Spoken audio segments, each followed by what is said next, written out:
Welcome everyone to Healthcare Leadership Live. I'm your host, Mike Lyons, an HR services provider focused on healthcare. And I'm absolutely thrilled that you're joining us here today. Whether you're tuning in on the podcast or the live stream, you're in the right place. If you are a healthcare leader who's hungry for actionable tips to help propel your growth. And I love to bring guests on the show who are knowledgeable about things that can help you with your business. And today we've got Brandon Barber from Savvy Advisors, and we're going to talk about 401k. Welcome, Brandon. Hey, thanks so much for having me, Mike. What a pleasure. Absolutely. And, Brandon is someone that I've known for a while, and he really just brings a tremendous amount of passion and energy to everything that he does, whether it's family or work or just helping people out. And so I knew he would be a great guy to talk with today. So Brandon, I guess I wanted to start with, we're going to talk about 401k. Yeah. I've done HR for 20 years, and honestly, 401k has never been one of those things that got me super excited because there's a lot of like workload and stuff on the HR side. And, a lot of times employees don't pay attention to it. We're going to get into some of that stuff here today, but what got you into 401k? Yeah, I bet from an HR perspective, always comes up in recruiting. Like when you're trying to get, top hires, they always ask about the 401k, but once they're live, it's like, oh man, now I got to enroll them. Now I got to educate them. Now I got to be the person answering all their questions. So, really the reason I got into it, I spent 15 years working with HR leaders, CFOs, owners of small companies. I grew up under a business owner. My parents were business owners. My mom was a teacher. And I kind of took the elements of what I kept seeing. I kept seeing HR and finance overwhelmed by 401ks. It's not your traditional benefit. Like health insurance, you renew it every year. You're looking at it. You typically have a really good broker who's helping you and thinking critically about it. A lot of times 401k is just kind of left over in the dust. There's no renewal. There's nothing like that they have to do. They just have all these compliance tests, and they've got a lot of compliance check-ins and maybe audits if they're over 100 employees. And so it's just, it's more of a strain, right? And it's not a cool benefit and joy, something that you can really showcase. And I wanted to change that. They're so important to businesses. They're so important to employees. Employees look to employers to be their kind of safety net in all of this in life, and being an American and saving and being able to retire. And so I want to help employers be awesome employers. And I just kept seeing it as a pain point for year over year, conversation after conversation. And it just became a deeper passion. And so, I love the conversation. I love talking money, love talking shop, love helping HR. Well, whenever you talk money, people pay attention for sure. Always gets attention, right? Yeah, absolutely. And I love what you said about wanting to help employers be better. And that's something I can identify with really strongly. And I think employers are looking for anything that they can do to get some kind of an edge, right? And you talked about, when people look at a job opportunity, right? Like right now I'm talking to a client and they're like, well, what can we put in our job description about the benefits that we offer, right? And so 401k is one of those things people look at a lot, right? Sure. Yeah. No, it's one of the most sought after benefits, right?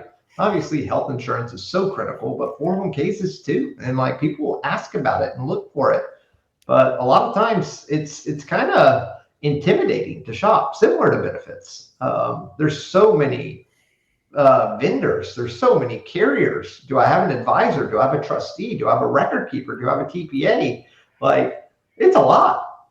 Yes, and that's why it's, I've always relied very heavily on my, 401k partners to help with that administrative load, which it can be significant, and it's hard to kind of be an expert in that. And so, I guess maybe let's talk about that. We're kind of weaving into some of the administrative difficulties there. What are some of the things that HR people, when you talk to them, that repel them when it comes to 401k admin work?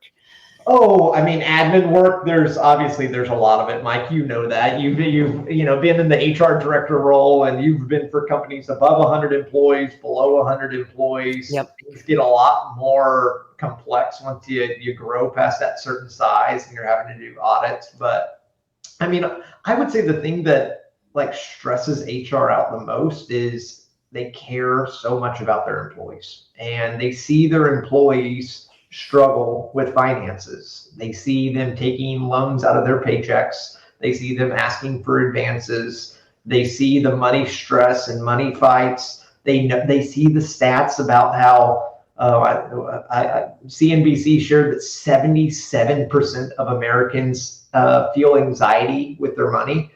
Maybe a lot of people listen to that and they're like, I think that's a little low. But HR is worried about their team, right? And so they see this solution for them in the 401k. They offer those 401ks, but sometimes it's like, how do we really help employees understand it, maximize it, utilize it, and let's take some of that anxiety off their plate? Because we all know if folks are anxious, if it's causing issues in their marriage and their home life, it's going to come into their work life. And so HR cares a lot. And, sometimes that's the double-edged sword of HR. You care so much. And when you see so much anxiety and pain and pressure with money, you want to help. And so that's probably the thing that I see the most. There's plenty of admin things out there. And there's great tools and resources. In 2019, the Secure Act came out with a lot of great things for administrators to take a lot of that administrative work off their plate. But something that's not going to change anytime soon is continuing to see their employees struggle with money and trying to figure out how do we help them.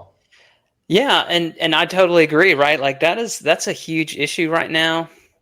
And I think you're hitting the nail on the head when you say that stress outside of work will come right into work. And money is a number one thing there. So, are there resources that someone like yourself can offer to help employees to maybe manage their day-to-day finances, and even starting before they even start to think about 401k? Yeah, no, of course. So I'll share some more stats because, in any time that there's anxiety, facts are your friends, right? And it's like, let's understand what it looks like in the U.S. economy today from a financial wellness perspective. So I shared the one about financial anxiety. 77% of Americans have anxiety with money. Ramsey Solutions says that nearly 7 out of 10 people have trouble having $1,000 in emergency fund. I think a lot of us have seen stats like that. The $1,000 emergency fund, 70% of employees or people, Americans, don't have that. Those are huge stats, right? Ramsey had shared one that only 20% of Americans are financially literate. And so it's like you have some of those stats, and sometimes those can be daunting. But the cool thing is, Saveology, another team member that I work with, or another platform I work with, they help us with a lot of financial education here at Savvy. They support a lot of our clients and their employees with financial plans and planning. They report a really cool stat that gives me a lot of hope. They say that 83% of people who set financial goals feel better about their finances after just 1 year. So there's so much truth to that. Like, when there's fear, as I said at the start of this, when there's fear, facts are your friends. And facts are, if you set some plans, if you set some goals, you can move into a positive light. You can move out of that stress and out of that anxiety. Becoming a little bit more financially literate can help so much. And so, yeah, that's a huge way we can bring some value and relieve HR. I talk about leadership mindset a lot, and I'm going to go a little bit on a tangent, but I'm going to tie it back. Cool. And that is, if you have a plan, for your work, if you have a plan for your life and you write it out, number one, it's going to give you, and I love what you said, it's going to give you so much confidence. And as a matter of fact, I was working on one for myself earlier today, a written plan, just so I could have a vision. And it immediately made me feel better. And so I completely agree that, folks can just spend some time thinking about their future and creating a plan, and maybe it's not a huge thing, but have some kind of plan. It can give you a lot of Sure. confidence. Yeah. Oh, 100%. Anytime I get really stressed out, my wife's always like, Brandon, write it all out and you won't feel as bad. And it always helps me because I'm like, I feel just when I feel so overwhelmed, I'm like, okay, let me go write it all out. I pull out a yellow pad and just jot it all down. And it's like, okay, this is manageable. I can do this. And that's the same way with a lot of employees. Once it just seems so overwhelming. But once you look at it and you've got a good person in your corner, it improves quickly. Yeah, and so so when employees get help, with this kind of stuff, I would have to think that it helps them to be able to focus on work and ease their mind on some of that stuff. Oh, heavens, yeah. No, it's education, coaching, financial wellness tools. Sometimes they're kind of especially like financial wellness tools, like there's kind of paralysis of the analysis. There's so many of them, but if you really just like make it reachable and make it really easy for employees to utilize, they're used. And those tools, there's great tools out there. We just got to help Americans, help employees understand that it's there, it's available. Like you have a way to get out of this anxiety. Yeah.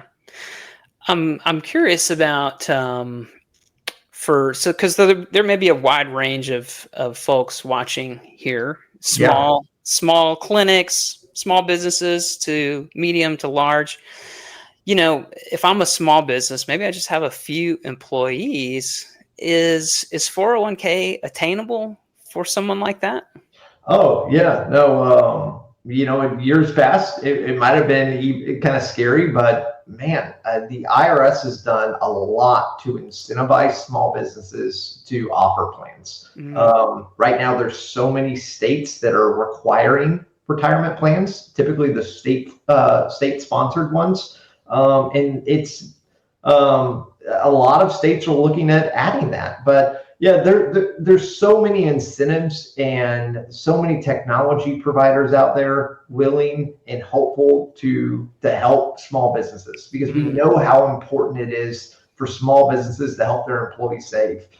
Small businesses are the backbone of the American economy. So many people are employed by small business owners. And so we got to help those small business owners help their employees. Because the fear is that Social Security is not going to be there always, and so it's to combat that fear and that anxiety from employees, we want to be able to help them and be able to put a great plan in place. And some small business owners are worried about the match. The IRS is even presenting tax credits to be able to alleviate that match for owners. And so not only paying for administrative fees, but over the course of the first 5 years of having the plan, IRS is also doing things for small business owners to be able to help alleviate and repay them back for matching employees. So is it fair to say that, if I'm a small business or any kind of business, right? Like maybe I have not had a 401k in place before and I haven't done the math and now's the time and all that stuff, working with someone like you, would you be able to sit down with them and say, hey, this is what's attainable for your business and how you can help your employees? Yeah. No, I mean, I recommend go Google a 401k tax credit calculator right now, like the tax credit. It's a credit, not a deduction, but go look it up. We have a great one on our website at savvywealth.com. You can find it. I can post a link to it, but just a couple questions. You can plug in how many employees you have. Are you planning on doing a match? How much do you think the plan's going to cost? And if you're a small business, 25 and under, I would say right around that $5,000 annual mark to offer a plan is extremely reasonable. You can plug all those things in and see what those tax credits could come back as. And Mike, they're considerable. Well, anytime I hear the word tax credit, I start to perk my ears up a little bit. And I think of any business, especially starting out, you're going to want to look at those things. So that's something I had no idea about. And so thanks for sharing that. I do want to say, great for small business owners. Know what those are. There's not a lot of people like me out there who are like actively trying to help startups, because it's we get paid on assets under management, and startup plans are a lot of work, and there's no assets to have under management. But I find that it's so important to help businesses start this, establish a strong process, and to be able to help them from the beginning to like get it set up and get it set up well. And now's the time. It's a great time to look at those plans to be able to help employees, and those tax credits that are out there. Would love to help anyone watching that has questions kind of walk through it and understand it. Yeah. Okay, cool. Yeah. Well, I imagine that, we talked a little bit about the concerns that HR people have when it comes to 401k, and a small business may be thinking too, like, oh man, what would I be getting into? Here is there what would you say to someone that might be worried about some of the paperwork and all that stuff? Oh yeah. So, 401ks have come a long way, even over the last 10 years. And so something that's come up are things like 316 administrative services. Like we see that term a lot. What that means to most businesses is it's a fiduciary stepping in, not from an investment side, but from an administrative side. And so you can bring on these companies, these 316 administrators, to help administer the plan on your behalf, and sharing that workload and sharing that liability that HR typically feels a lot of weight from. On top of that, Mike, there's a really cool thing that I'll talk about here in a little bit called a pooled employer plan. DOL just did a huge announcement on this last Monday. So, within the last week, so that the last week of July, if you're watching this at a later time, go look up DOL PEP, PEP. Those are a up and coming model that 401ks are following. And they're going to increase in popularity. And the big piece of that is eliminating administrative burden back to HR, finance, payroll. Wow. Well, anything that eliminates the burden. Interesting. Yeah. I'm sure somebody's watching and they're like, it's August. It's the first week of August right now. Last week was 5,500 deadline. And the 5,500 deadline, if you have over 100 participants, is gnarly because you have this huge audit that you have to do. You got to go hire a CPA firm. They have to audit the plan. It's hours and countless amounts of work and reports and everything. And if you're HR and you hear 731 or you hear 5,500 and you cringe, there is a better way out there. Those PEPs, those pooled employer plans, definitely something to go take a look at, because those companies can join those pooled employer plans and not have to worry about that audit ever again. It's so really cool. MEPs, PEPs, they've been around for a little bit now, but since the Secure Act, in 2019, Secure Act 2.0, those have become increasingly popular. And it's all around how can we make it easier and more administratively accessible. A lot of great things going on right now. That the world of retirement plans is growing, and it's a fun time to be in this industry. Well, this is a great opportunity for those folks who are watching on LinkedIn Live or YouTube Live. You can share a comment or a question for Brandon, and I'm going to put one up here on the screen right here. Craig Isaac said, Brandon knows his stuff. I agree with that. Craig. So yeah, if you have a question for Brandon or a comment, this is a great time. If you're a business owner, you've got a clinic, and you're thinking about 401k, or maybe you have some problems with your current plan, this is a great time to throw a question in, and let's put Brandon on the spot here. Cool. And see if we can throw him a curveball. But one thing that employees, they may feel overwhelmed by choices, in 401k. So don't we all? Yeah, right. Amazon, just trying to pick something out on Amazon is tough these days. Yeah. The same thing.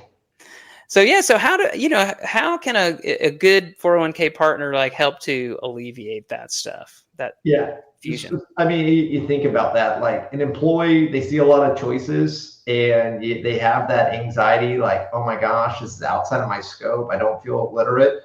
Who's the first person they're asking about that?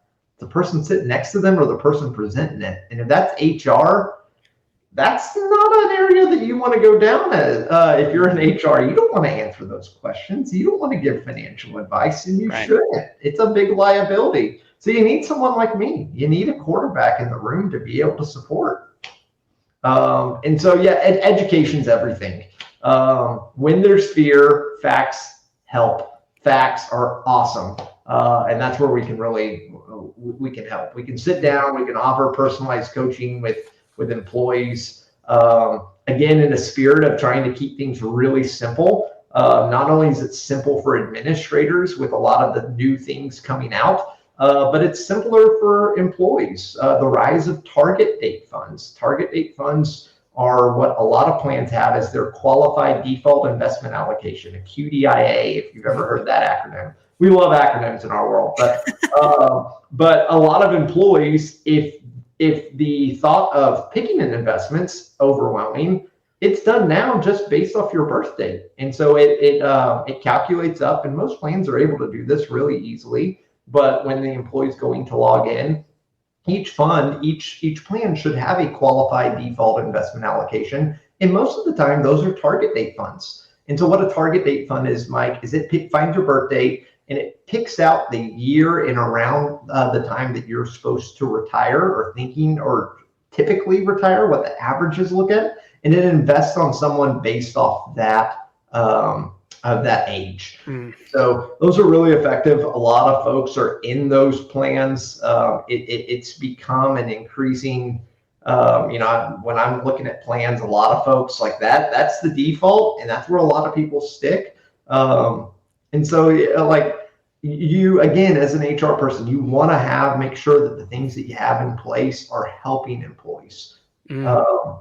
Because I also saw a plan recently that their qualified default investment was just a basic money market. And so a lot of employees were enrolling and they were just putting their money in the same thing that they could get in their bank. And their funds aren't going to grow. They're just putting their contribution, the match is going on top. And that's a big fiduciary risk as well to the employer. So there's a lot of risks and arrows flying around. Just know that it doesn't have to be so difficult. If you got questions, get a good person in your corner, whether it's me or whether it's another advisor out there. Find someone who focuses on 401k and they don't just dabble in 401k. There's not a lot of advisors out there who just focus on 401ks. I saw a stat that less than 1% of advisors focus on just retirement plans. Most focus and dabble in a lot of different areas: private wealth, individuals, family. So yeah, find someone that knows 401ks and get them to work with your team. So we had a comment come in through LinkedIn. As more advisors start working with business owners on their 401k plans, how valuable is it to have someone involved who understands the full picture, not just the retirement side, but also payroll, onboarding, and compliance? Yeah, I mean, that's a nice softball to whoever threw that to me. I appreciate that. It's invaluable, right? Having someone who not only knows how to talk to employees, how to talk to HR, understands what HR is thinking, but to also think of the full picture of the retirement plan. What's the difference between a 180 integration and a 360 integration? Does that payroll system even have open APIs? Is it a file feed? Is it an API? That in like the who you pick for payroll has a big impact on the amount of compliance and work that the administrator has to do.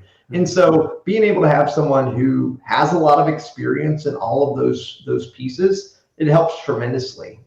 Just from knowledge. Again, facts are your friends. We want to give people good facts. We want to help people. We want to make sure people understand how things work and how to be able to make their plans work as efficiently as possible. And yeah, it's Yeah, I definitely believe in go find somebody who knows all those worlds because they can help you out a lot. Yeah, and as an HR practitioner, I can say without a doubt that you can definitely have problems with your data feed. You can have problems with the enrollment process. You don't want an employee, or let's say a business owner or a senior manager, coming to you and saying, "Hey, I put this amount into my 401k. Where is it? Or why did it deduct too much or not enough or nothing at all?" And when it comes to onboarding, you want to make sure that that's built in, that we're educating about 401k and how that 401k provider is going to interact with your employees. Is it going to be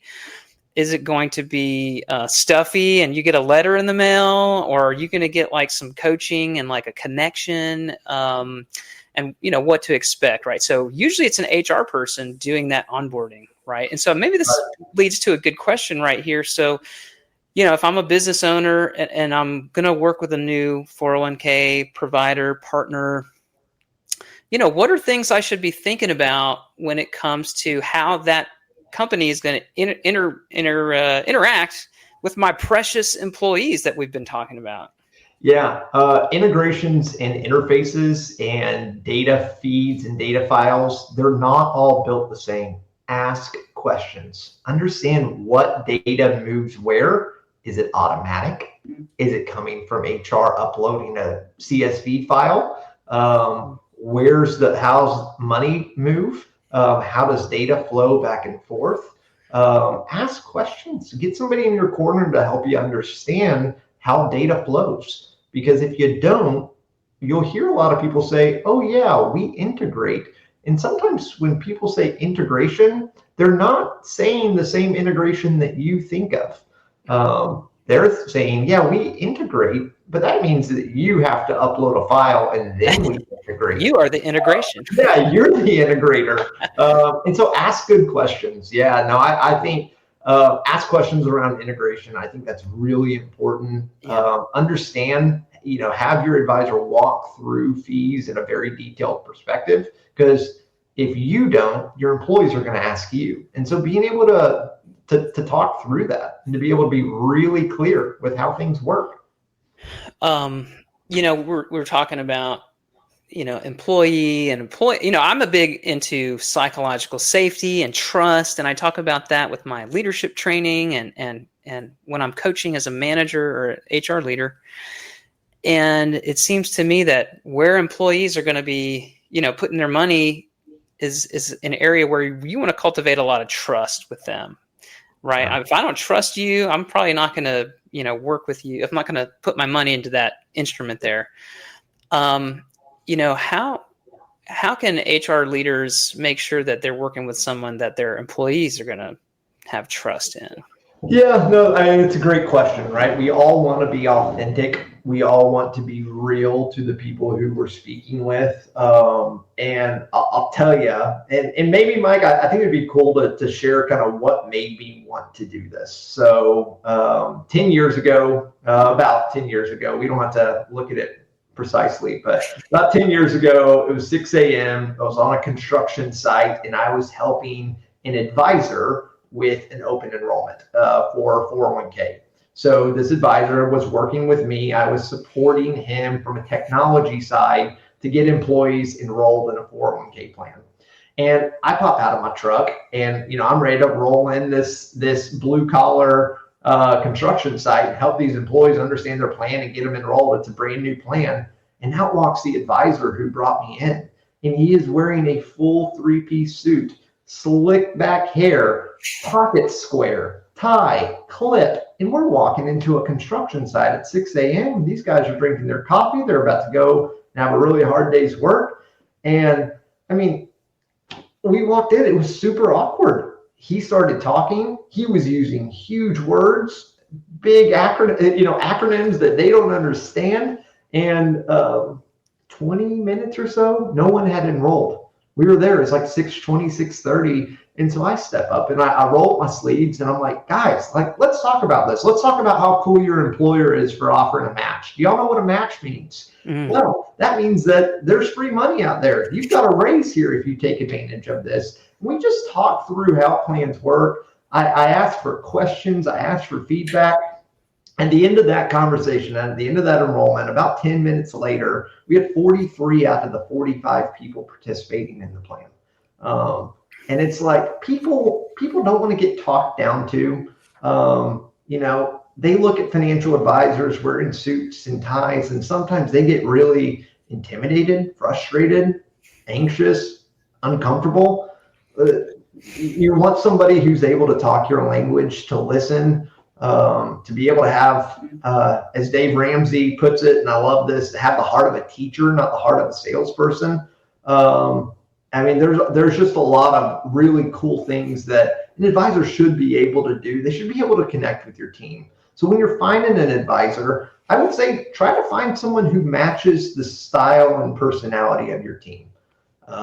It's a reason why just the way I'm built and structured, I love working with what I call like a gray collar or blue collar folks. It's how my dad, I was raised, my dad was a business owner. He was a mechanic shop. And so I got to experience that.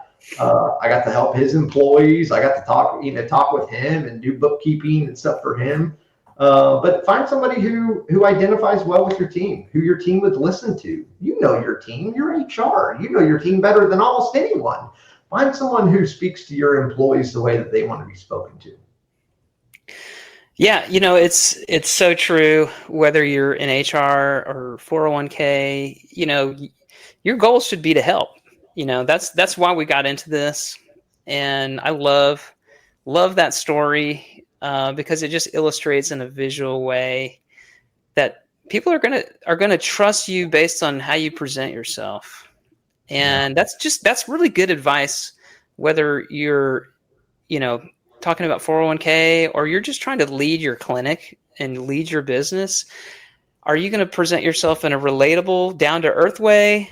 Or are you going to try to be high and mighty and talk about science and stuff? And sometimes doctors fall into this trap a little bit if they're running a clinic and because they think at a doctor level and they don't remember to be relatable. So that's a super important tip there. We have a comment here from Katie. Love the Dave Ramsey reference. I'm a Dave Ramsey adherent myself, so I can certainly appreciate that.